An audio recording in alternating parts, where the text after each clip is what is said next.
Hi guys.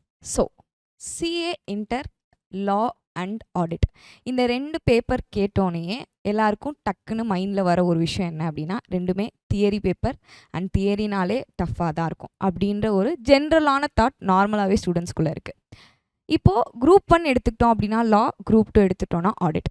இப்போ group 1ல் நமக்கு லா இல்லாமல் அக்கௌண்ட்ஸ் இருக்குது, டேக்ஸ் இருக்குது. அக்கௌண்ட்ஸில் பீப்புள் ஆர் மோர் கம்ஃபர்டபுள், ஈஸியாக they are scoring exemption and டேக்ஸும் ஈஸியாக தே ஆர் மேனேஜிங். அதில் வில்லனாக தெரிகிறது நார்மலி எல்லாருக்கும் என்னென்னா லா தான்.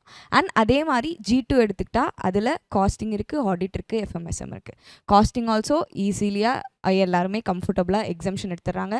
FMSM ஆல்சோ ரொம்ப அழகாக மேனேஜ் பண்ணி எக்ஸம்ஷன் கூட எடுத்துடுறாங்க. எல்லாருமே டஃப்பாக ஃபீல் பண்ணுற ஒரு பேப்பர் என்னென்னா ஆடிட். இது ஆக்சுவலாக இந்த ரெண்டு தியரி பேப்பருமே டஃப்பாக அப்படின்னு கேட்டோன்னா அப்படி கிடையாது. ஏன் இது நார்மலாக ஸ்டூடெண்ட்ஸ் டஃப்பாக ஃபீல் பண்ணுறாங்க அப்படின்னா மற்றது எல்லாமே ப்ராக்டிக்கல் பேப்பர்ஸ். அப்போ ப்ராக்டிக்கல் பேப்பர்ஸ்ன்னும் போது ஈஸியாக அவங்க என்ன பண்ணுறாங்க அப்படின்னா சம்ஸ் எல்லாம் ஒர்க் அவுட் பண்ணி பார்க்குறாங்க. அதாவது கான்செப்ட் என்னன்றதை படிச்சுட்டு ஈஸியாக அவங்க அதுக்கான சம்ஸை ஒர்க் அவுட் பண்ணி பார்க்குறாங்க. So they are feeling very much comfortable. ஆனால் லா அண்ட் ஆடிட்டை பொறுத்த வரைக்கும் யாருக்கும் சப்ஜெக்ட் தெரியாமல் கிடையாது, சப்ஜெக்ட் டஃப்பாக ஃபீல் ஆகிறது கிடையாது. எல்லாருமே பண்ணுற தப்பு என்ன அப்படின்னு சொன்னால் கான்செப்டை படிக்கிறாங்க, ஆனால் அந்த கான்செப்டை எப்படி கொஷினில் அப்ளை பண்ணணும் அப்படின்ற விஷயத்த கற்றுக்காமே எக்ஸாம் ஹால் போகிறாங்க. அதனால மட்டும்தான் இந்த ரெண்டு பேப்பருமே people are feeling tough during the exam. பேசிக்காக என்னென்னா அவங்களுக்கு அந்த அப்ளிகேஷன் என்ன அப்படின்றது இந்த ரெண்டு பேப்பர்ஸ்லேயும் தெரியாமல் இருக்குது. ஸோ அதை ஓவர் கம் பண்ண அதுக்கு ஹெல்ப் பண்ணுறதுக்காக தான் ANM classes have launched workout batch for both the theory papers, 100 marks papers, law and audit. இந்த பேட்ச்சில் நம்ம என்ன பண்ண போகிறோம் அப்படின்னா along with the concepts நம்ம அந்த கான்செப்ட்ஸோட கொஷின்ஸுமே சால்வ் பண்ண போகிறோம். ஸோ தட் நமக்கு கான்செப்ட் ஆல்ரெடி தெரியும். ஸோ இந்த பேட்ச்சில் கான்செப்டை ஒரு தடவை நம்ம திரும்ப ரிவைஸ் பண்ண போகிறோம்.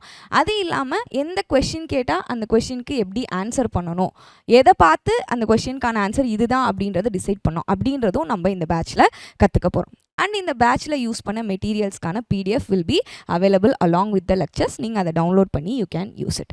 அண்ட் நீங்கள் இந்த கிளாஸஸை எங்கே பர்ச்சேஸ் பண்ணலாம் அப்படின்னு சொன்னால் ANM classes வெப்சைட்குள்ளே போனால் CA இன்டரில் you will have a work out batch அப்படின்னு ஒரு செக்ஷன் இருக்கும். அதில் போனீங்கன்னா you can find both law and ஆடிட்டிங்கோட work out batch. You can go easily purchase. And அதுக்குள்ளே போனால் you can choose the validity also. உங்களுக்கு எந்த வேலிடிட்டி வேணுமோ நீங்கள் அதை பர்ச்சேஸ் பண்ணிக்கலாம். அண்ட் உங்களுக்கு இந்த கிளாஸஸ் ரிகார்டிங் ஏதாவது டவுட் இருக்குது, இல்லை சப்ஜெக்ட்ஸில் ரிகார்டிங் ஏதாவது டவுட் இருக்குது அப்படின்னா you can feel free to contact me at 8903445747. நீங்கள் வாட்ஸ்அப் பண்ணிங்கன்னா I will reply you guys. I will even clear your doubts. And guys at last remember one thing, CA examsல they are not just going to test how much you have studied, they are actually going to test how well you can apply what you studied. So நம்ம கரெக்டான approach use பண்ணோம் அப்படின்னு சொன்னால் both law and ஆடிட்டில் நம்ம ஈஸியாக exemption நம்மளால் score பண்ண முடியும். ஸோ டக்குன்னு ஒரு கன்க்ளூஷனுக்கு வந்துடாதீங்க ரெண்டுமே தியரி பேப்பர் அது டஃப் அப்படின்ற கன்க்ளூஷனுக்கு வந்துடாதீங்க.